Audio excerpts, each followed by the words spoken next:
हमारे रास को बहुत गलत तरीके से, भगवान के इस रास को बहुत गलत तरीके से प्रस्तुत किया जाता है इन तथा कथित पढ़े लिखे लोगों के थ्रू, जो पढ़े लिखे तो हैं ही नहीं, वो पढ़े हैं। शास्त्र पढ़े होते तो ऐसा बोल ही नहीं सकते थे।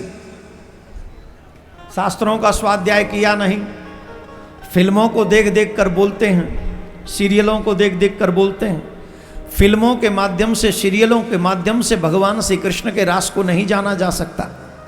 अगर रास को जानना है तो आपको संतों के, महात्माओं के, बैरागियों के, तपस्वियों के, ज्ञानियों के सानिध्य में जाना पड़ेगा, रसिकों के चरणों की सेवा करनी पड़ेगी, तब थोड़ा बहुत रास को जान सकते हो, अदरवाइज नहीं जान पाओगे।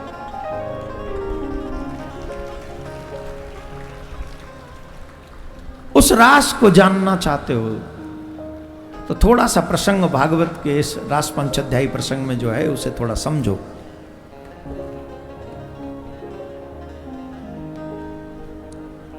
भगवान ने कहा देखो हम युद्ध करना नहीं जानते, गैया चराना तो जानते, तुम कहो तो तुम्हारी गाय चरा लाएंगे।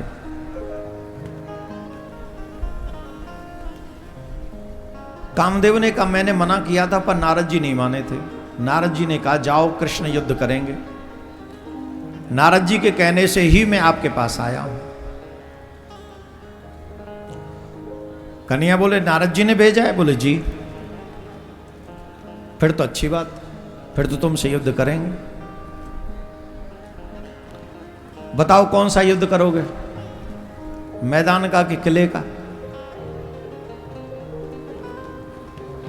कामदेव सोचने लगे, अभी तो कह रहे थे हम युद्ध करना नहीं जानते और अब कह रहे हैं कौन सा युद्ध करोगे। तो कहा प्रभु इन दोनों में भेद क्या है, वो भेद भी बता दो। तो कृष्ण कह रहे हैं किले का युद्ध ऐसे कहेंगे कि जब हम एकांत में बैठे हों, आराधना कर रहे हों, ध्यान में बैठे हों, उस समय आप हमारे यहाँ आना, हमारे ऊपर अपनी पूरी शक्ति का प्रयोग करना। अगर तुमने काम जगा दिया तो तुम्हारी विजय, नहीं कर सके काम जागृत तो हमारी विजय। मैदान का युद्ध किसे कहेंगे? बोले मैदान का युद्ध इसे कहेंगे रात्रि का समय होगा, पूनम की रात्रि होगी, शरद पूर्णिमा की, और हमारे संग अनंत ब्रज की गोपियां सुंदरियां होंगी। उनके मध्य में हम अकेले पुरुष होंगे। ध्यान से सुने, आज हमारे घरों की मर्यादाएं क्यों मिट रही हैं, संकट में क्यों आ गई? क्योंकि हमने वेदों की, शास्त्रों की बात को इग्नोर करना प्रारंभ किया। शास्त्र कहते हैं जवान बेटी के साथ पिता को भी रात्रि में कभी अकेले में नहीं रहना चाहिए, भाई बहन को भी एकांत में जवान होने पर नहीं रहना चाहिए। और शास्त्रों में इस बात का भी वर्णन है, कितना भी विश्वासी पात्र क्यों न हो, जवान बेटी को, जवान बहन को, अपनी पत्नी को कभी भी पराये पुरुष के साथ नहीं भेजना चाहिए, ये शास्त्र कहता है।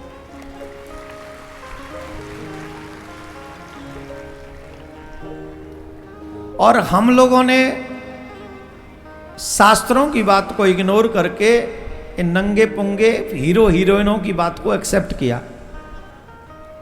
जो व्यक्ति खुद ही नंगा हो चुका हो पर्दे पे पैसे के लिए, वो हमें चरित्रवान क्या बनने का ऑफर देगा? बताइए क्या शिक्षा देगा वो हमें? वो और हमारे हीरो हमारे रोल मॉडल कौन है? बोलिए ये लोग तो जैसे तुम्हारे रोल मॉडल हैं वैसे ही तुम्हें बना देंगे। हाँ जी कि ना जी? जवाब दीजिए। तो हमको करना क्या चाहिए? हमारे सही माने में रोल मॉडल साधु महात्मा होने चाहिए और अगर कलयुग को देखते हुए उनसे भी पेट न भरे तो ग्रंथ ही हमारे रोल मॉडल होने चाहिए। गीता जैसा ग्रंथ हमारा रोल मॉडल बन जाए तो आप न यहां गिरोगे न वहां गिरोगे, दोनों जगह सुरक्षित सेफ रहोगे। भगवान के मुख से निकला हुआ ग्रंथ जिसको तुम पढ़ना नहीं चाहते,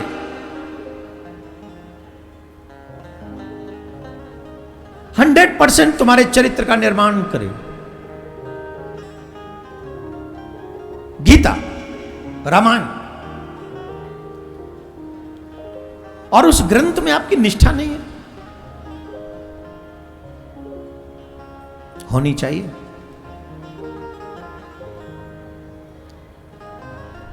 शास्त्रों में उल्लेख है पराये पुरुष के साथ किसी भी कठिन परिस्थिति में अपनी पत्नी को अकेला नहीं भेजना चाहिए।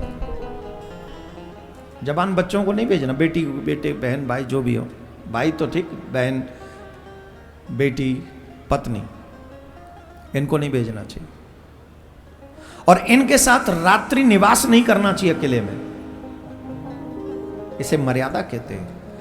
और अगर ऐसा करेंगे तो क्या होगा, बोले काम सताएगा, काम मर्यादाएं तोड़ देगा, कब बुद्धि खराब कर दे कोई नहीं जानता। महाभारत में एक प्रसंग आता है, ऐसा बहुत सुंदर प्रसंग है। वेद व्यास जी महाराज ने एक ऐसा श्लोक लिखा कि इस संसार में ऐसा कोई नहीं है जो स्त्री के बाणों से विधान हो, जो स्त्री के बाणों से घायल न हो जाए। तो उन्हीं के एक शिष्य थे जैमिनी ऋषि। ध्यान से सुनिएगा, काम कितना बलवान है। उन्हीं के शिष्य थे जैमिनी। जैमिनी को लगा कि गुरुजी ने बाकी का तो सब ठीक ठाक लिखा है, अच्छा लिखा है। विद्वान थे वो भी, कम विद्वान नहीं थे। कि गुरुजी ने बाकी का तो सब बहुत अच्छा लिखा है, पर ये श्लोक समझ में नहीं आता। आज तक इस भूमंडल पे ऐसी स्त्री नहीं बनी जो हमें आकर्षित कर सके। तो ये बात, अगर वो जब कोई नहीं बचा तो हम भी तो हैं उस कोई में, हमें तो कोई अपनी ओर आकर्षित कर नहीं सका। इसका मतलब गुरुजी का ये श्लोक पूर्णतः सत्य नहीं। वो लेके गए गुरुजी के पास अपनी शंका। गुरुजी ने कहा, समाधान किया, बेटा ऐसा नहीं है, सच यही है। बोले गुरुजी मुझे लगता नहीं। बोले कोई बात नहीं, समय आने दो, शायद तुम्हें समझ में आ जाए। ठीक है, बात आई गई हो गई। कुछ समय निकला, एक बार चंद्रमा की चांदनी छिटक रही थी, रात्रि का समय था। झोंपड़ी के बाहर जैमिनी ऋषि भजन कर रहे थे, कुटिया के बाहर बैठे हुए थे। नहीं, क्षमा करना, चांदनी रात नहीं थी, अंधेरी रात थी, बारिश हो रही थी और बिजली चमक रही थी। जैमिनी ऋषि कुटिया में बैठ के अंदर भजन कर रहे थे। वो टोटल उल्टा ही हो गया था बोलने में, सुधार दिया। तो अंदर कुटिया में बैठे थे। उसी समय एक स्त्री दौड़ी दौड़ी आई और कुंडी खटखटाने लगी, कोई है, कोई है, कोई है। तो जैमिनी ऋषि ने कहा, चली जाओ, चली जाओ, यहां से चली जाओ, चली जाओ। रात्रि में बाबा जी के पास में कहीं नहीं रुकना चाहिए, जाओ। उन्होंने कहा, महाराज कारी अंधेरी रात है, बारिश हो रही है, बिजली चमक रही है और जंगल है, और मैं अबला स्त्री, अगर आप मुझे सहायता नहीं करेंगे तो कहीं भी कोई भी गड़बड़ हो जाएगी, कोई संकट में पड़ गई तो उसका दोष आपको लगेगा। और हमारे यहाँ तो कहते हैं अतिथि देवो भव। तो ये बात समझ में आ गई जैमिनी ऋषि को। बात सही कह रही, हम तो पुरुष हैं, हम तो बाहर भी बैठ जाएंगे और ये अंदर बैठ जाएगी। तो दरवाजा खोला, जैसे ही दरवाजा खोला वो स्त्री पूरी भीगी हुई थी, भीगी हुई थी, गोरा रंग था, नीली साड़ी थी, बाल बिखरे हुए थे। ऐसा सौंदर्य जो कभी देखा ही नहीं था। बाबा जी आदमी, जैमिनी ने कहां देखा। अब वो रूप देखा पर फिर झट से नीचे नजरें की और कहा, सुनो भीतर बैठ जाओ, दरवाजा बंद कर लो, रात्रि का समय है, चाहे कोई भी आ जाए दरवाजा मत खोलना, चाहे मैं ही दरवाजा खोलने के लिए कहूं रात्रि भर दरवाजा मत खोलना। भीतर बैठी रहना चुपचाप। बोले जो आज्ञा गुरुदेव। वो स्त्री भीतर गई, भीतर से दरवाजा बंद कर लिया, वो अंदर बैठ गई। और यहां जैमिनी ऋषि बाहर बैठ के भजन करने लगे। अब भजन नहीं हो रहा है, वो काले बाल दिखाई पड़ रहे हैं, यों यों करते, गीले गीले बाल। और वो चमकती हुई बिजली में वो सौंदर्य दिख रहा है, वो पूरा गोरा रंग दिख रहा है। और बार बार माला में मन लगाए, बार बार कुटिया में मन जाए। बहुत देर मन को समझाया, बहुत देर मन को समझाया, नहीं माने। और बारिश हो ही रही थी तो सोचा भीतर ही बैठ लेते हैं, भजन भीतर ही कर लेंगे, या बाहर कहां भजन हो रहा है, बारिश हो रही है। जैमिनी ऋषि ने दरवाजा खटखटाया। Hello, excuse me, open the door. नहीं, ये तो मैं बोल रहा हूं, जैमिनी ऋषि कहां बोल रहे होंगे, तो कलयुग है तो हम बोल रहे हैं। जैमिनी ऋषि ने तो इतना ही कहा, देवी दरवाजा ओपन कर। ओपन तो अंग्रेजी हो जाएगी ना, कपाट खोलिए, कपाट खोलिए। तो भीतर से आवाज, मैं नहीं कपाट खोलने वाली। अरे क्यों? अरे जिनकी ये कुटिया है उन्होंने मना किया है, चाहे कोई कुछ भी कहता रहे पर कपाट मत खोलना रात्रि में। ये जंगल है, हिंसक जानवर रहते हैं, चोर लुटेरे घूमते हैं। अरे देवी दरवाजा खोलिए, मैं ही हूं कुटिया का स्वामी। तो अंदर से आवाज आई, यही कहा गया है कि मैं भी कहूं तो भी मत खोलना कपाट। अरे देवी समझती क्यों नहीं हो, बाहर बारिश हो रही है। बोले बारिश आए चाहे कुछ और आए, दरवाजा खोलना नहीं, as far as your words, जो आपने कहा उनके अनुसार दरवाजा खुलेगा। महाराज फूस की कुटिया थी, फूस की, ऊपर चढ़ के फूस हटा के कुटिया में कूद गए नीचे। देखो कितनी ताली बजा रही, या बात पे ताली बजेगी अब। हाँ वाह, जहां ताली बजनी चाहिए वहां नहीं बजेगी, जहां पे बजेगी ताली पे कूद गए भीतर।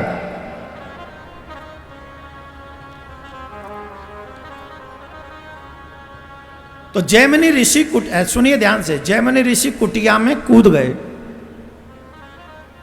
अब वो बेचारी कोने में बैठ गए। अरे बाबा तुम तो ना ही करते थे, अरे ना ही करते थे, हमारी कुटिया में तुम ही बैठ गई हो अंदर जम के, बाहर बारिश हो रही। अरे तुम उस कोने में बैठी रहो, हम इस कोने में बैठ के भजन कर लेंगे, तुम्हारे बाप का क्या जा रहा है? बोले जी मेरे बाप का तो कुछ नहीं जा रहा, पर आप ही ने कहा था ना, तुम्हें तो आपकी आज्ञा का पालन कर रहे थे। अच्छा अच्छा, बैठ गए। उधर उधर बैठ जाओ उस कोने में, सामने आमने सामने वाले कोने में, ऐसे जी। और माला लेके जैमिनी ऋषि बैठ गए। राधे श्याम राधे श्याम राधे श्याम। आपका नाम क्या है? राधे श्याम राधे श्याम। किस पिता की पुत्री हैं? Radhe Shyam Radhe Shyam. May I ask you something if you don't mind please? I have one question. तो बोले यस ऑफ कोर्स महाराज, यस ऑफ कोर्स, आप पूछिए ना। Direct question, are you married? शादीशुदा है? नहीं महाराज, अभी शादीशुदा नहीं। आज के जमाने में कहाँ अच्छा घर वर मिलता है, आजकल जल्दी से घर नहीं मिलता। घर मिल जाए तो बर नहीं मिलता। तो अगला प्रश्न किया, हमको ये बताओ अपनी इच्छा से विवाह करोगी कि पिताजी की मर्जी से? बोले कहा है पिताजी ने कहीं भी अच्छा वर ढूंढ लेना, कोई अच्छा वर हो तो तुम हमें बता देना, विवाह हो जाएगा, अपने आप कर सकती हो। बोले अच्छा तो बताओ कैसा वर चाहिए? बोले वर तो बस भगवान को मानने वाला हो और हमारी फीलिंग्स को समझने वाला हो, बस इतना ही काफी। देवी अगर बुरा न मानो तो मैं आपसे एक बात कहूं। अरे महाराज क्यों बुरा मानूंगी, आप बताइए तो सही। बोले आपको जब से देखा है, देखा जब से यारा, दिल लगे ना हमारा।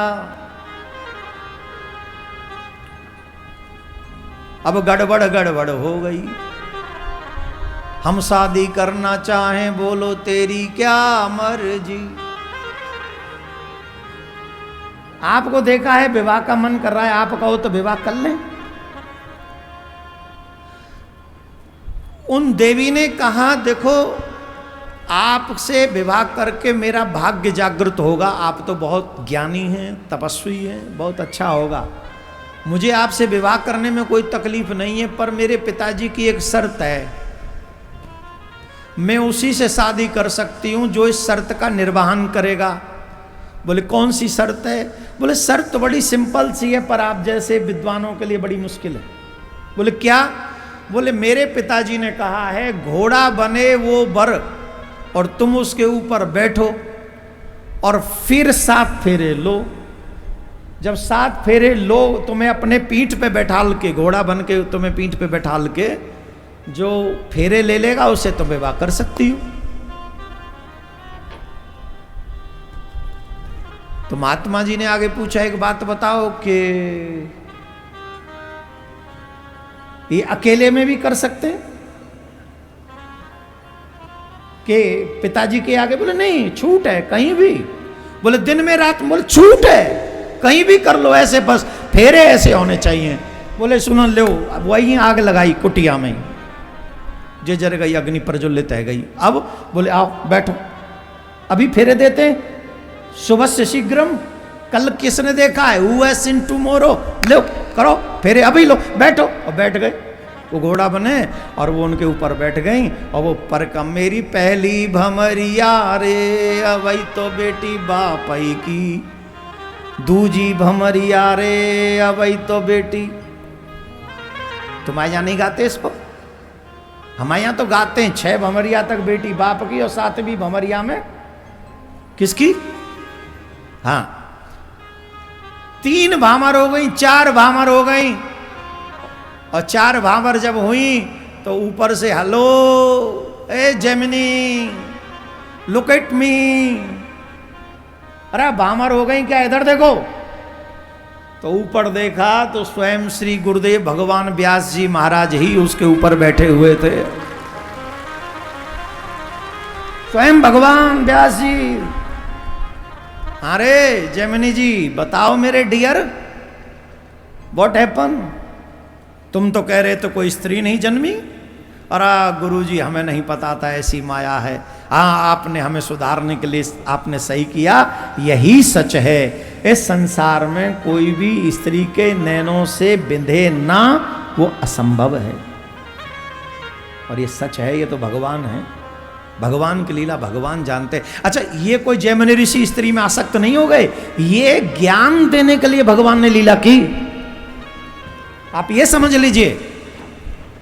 और हम सब कलयुग के लोगों को समझाने के लिए संत महात्मा भगवान गुरुजन ये लीला करते हैं, हमें सावधान करने के लिए। स्त्री हो तो पुरुष की तरफ आसक्त नहीं होना चाहिए, और इस पुरुष है तो स्त्री की तरफ ज्यादा आसक्त नहीं होना चाहिए। सावधानी से अपना जीवन जीना चाहिए। बोलो राधे राधे।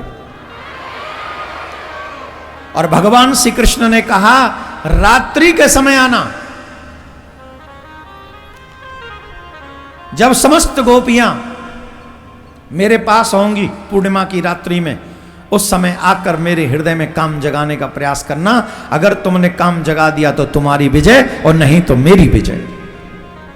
भगवान ने सारा फेवर कामदेव को दिया, रात्रि, स्त्री, सब अपने पक्ष में कुछ नहीं रखा। तो अब आप पहली बात तो ये समझ लीजिए, ये युद्ध भगवान श्री कृष्ण और कामदेव के बीच में है। समझ में आ गया कि नहीं?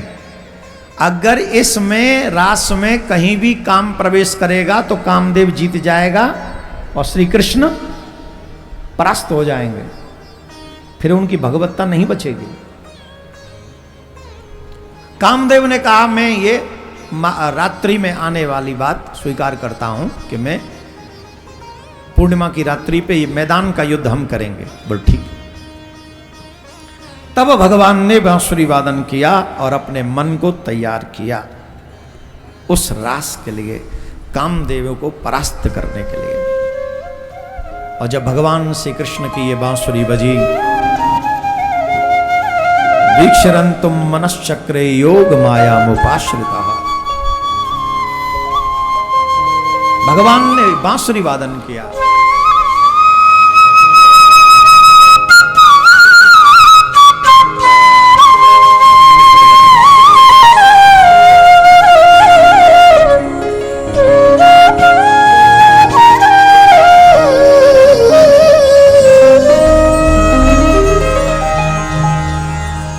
कौन कौन कृष्ण से प्रेम करता है?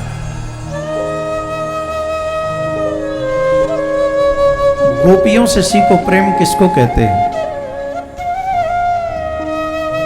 जिस गोपी ने जिस समय कन्हैया की बांसुरी के उस धुन को सुना, वो जिस काम कार्य को कर रही थी उसी कार्य को तत्क्षण त्याग कर,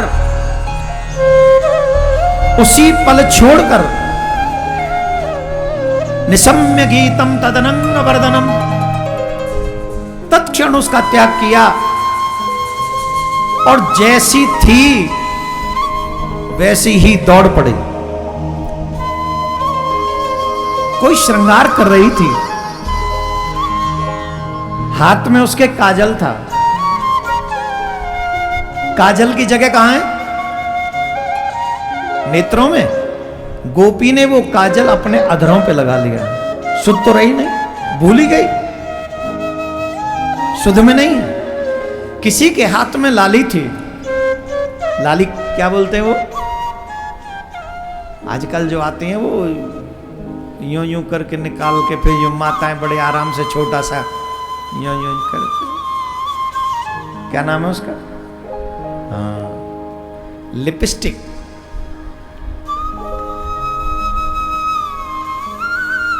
अरे हंसने की बात नहीं, माताओं को श्रृंगार करना चाहिए।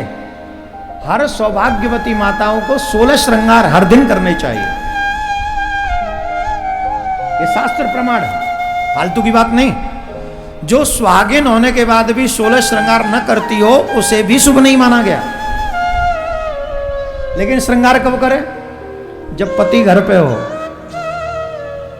ऐसा ना हो कि पति तो शहर में नहीं है और पत्नी को 16 श्रृंगार दूनी बत्ती चल रहे हैं।